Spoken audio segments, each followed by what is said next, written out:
sasamahan nyo kami sa aming biglaang road trip dito sa Mount Fuji. And of course, bago tayo mag-driving, magpa-car wash muna tayo. And habang nagpapa-car wash, nag-iisip kami kung saan kami pupunta dyan. Kasi bago nyan, marami muna kaming dadaan ng work. And after that, tsaka pa lang kami magda-driving. Kasi ganoon naman talaga kami. Pag may spare time is quality time. And ayan, natapos na namin yung iba naming mga dinaanan na work. And nag-driving na kami. And dito nga kami napadpad. Sobrang ganda. Grabe. Mount Fuji yan. Ayan. Medyo nasisilawan siya ng araw kaya hindi nyo siya maaninag na mabuti. Pero kulay white na yung pinakataas niya kasi nag-snow na siya dun sa taas. Sobrang ganda. Perfect shape siya. So, sobrang ganda. Napapatili talaga ako sa ganda niya.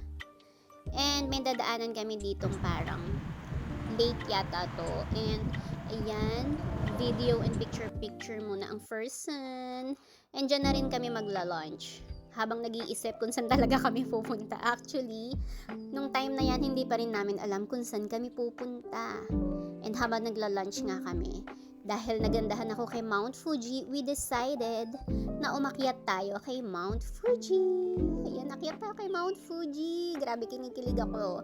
Ang ganda-ganda niya, promise. And bago ka umakyat, dito sa pinakapaanan niya, meron siyang parang pinaka-gate dyan. Ayan. And magbabayad ka dyan. Parang 2,100 yen ang binayaran namin.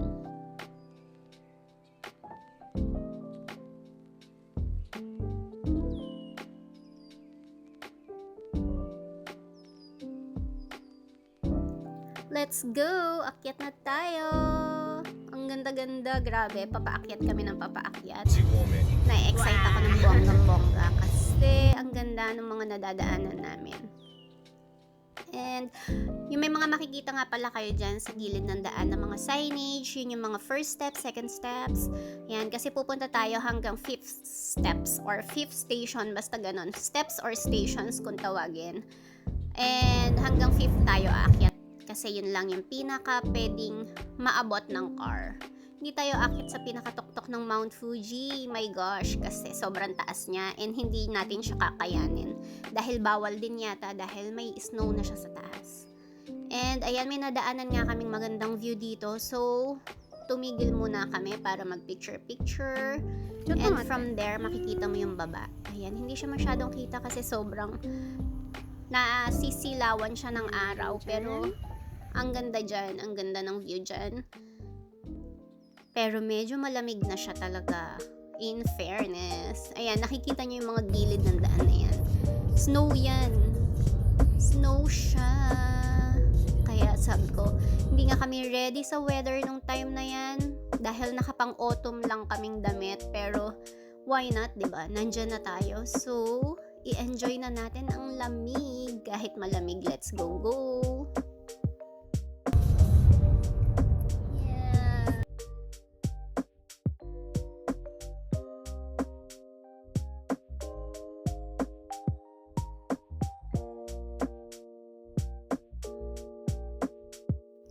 And we're here. Nandito na nga tayo sa 5th steps or 5th station. Hindi ko siya matandaan. Basta pang 5th na yan. Ayan siya. Ayan, may mga bilihan ng souvenirs dyan sa loob niyan and restaurants. So, mag-park muna tayo. Ang ganda, grabe. Pero malamig.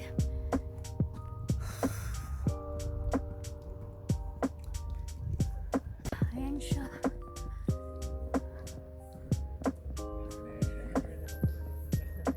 And dito may mga restaurant and bilihan ng souvenir. And ng mga oras nga na yan sobrang lamig na kami kasi nga naman -3 degrees Celsius siya, mga Mars. And ayan siya, nandito na tayo sa 5th place pala. Ano ba yan? Wala man lang akong tinamaan. 5th station or 5th steps pa ako ng 5th steps. Yung pala 5th place. Ayan. Nandito tayo sa 5th place ng Mount Fuji. Ayan. Kahit sobrang lamig, i-enjoy natin ang -3 degrees Celsius ng nakapang autumn outfit. Ayan.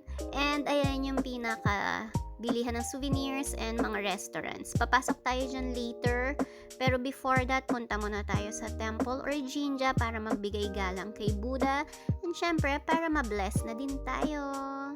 Let's go!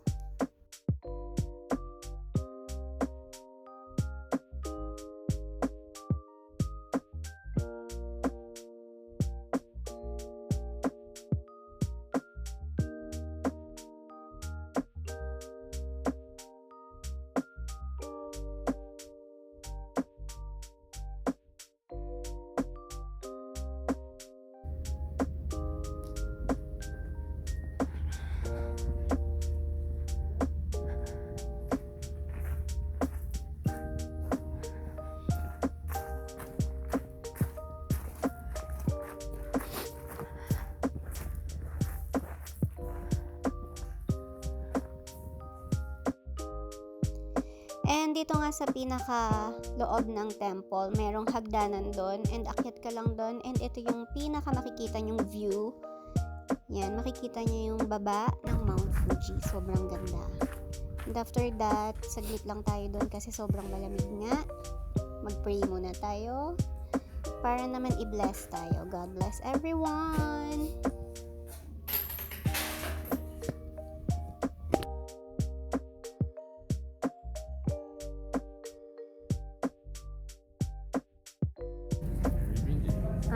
Kiko ita.